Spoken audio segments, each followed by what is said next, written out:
الركن الخامس الإيمان باليوم الآخر، أصل عظيم وعنده أثر عظيم في سلوك المرء.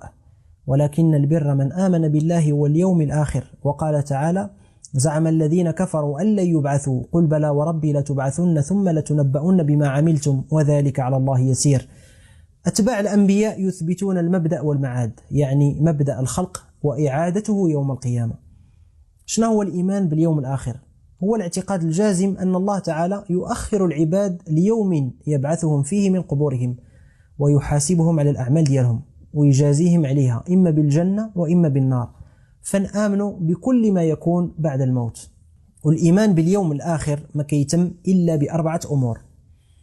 أولا الإيمان بما يكون في القبر، لأنه أول مراحل الآخرة، فنآمنوا بفتنة القبر، يعني كي تسأل الميت من ربك ما دينك من نبيك، ونآمنوا بعذاب القبر أو نعيمه. ثانيا الإيمان بالساعة، يعني يوم القيامة، وكيوقع قبل منها علامات اللي هي علامات الساعة.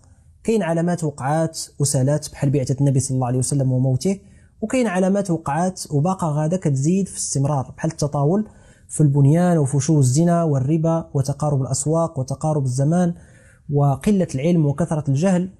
وكاين علامات باقي ما وقعاتش. والعلامات الكبرى هي اللي تنذر الناس بقرب القيامة، وهي علامات إلى بدات كتستمر متتابعة وحدة مر وحدة، بحال خروج الدجال وهو مسيح الضلالة، ونزول عيسى بن مريم وهو مسيح الهدى، ثم خروج يأجوج ومأجوج وخروج الدابة وطلوع الشمس من مغربها وغيرها. الأمر الثالث اللي خاصنا نآمن به ما يكون في القيامة من بعث، يعني أن الله تعالى يخرج الناس من قبورهم أحياء يوم القيامة. وكذلك الآمن بالحشر ووضع الموازين وأخذ الصحف والحساب والجزاء والشفاعة والحوض والصراط. الأمر الرابع الإيمان بالجنة ونعيمها ورؤية المؤمنين لربهم فيها، والإيمان بالنار وعذابها.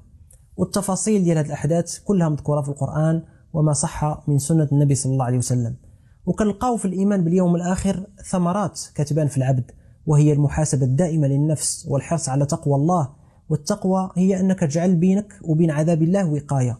يا أيها الذين آمنوا قوا أنفسكم وأهليكم نارا وقودها الناس والحجارة. ومن ثمرات ديال الإيمان باليوم الآخر كذلك تسلية المؤمن عما يفوته من متاع الدنيا الزائل إلى نعيم الآخرة الباقي والدائم.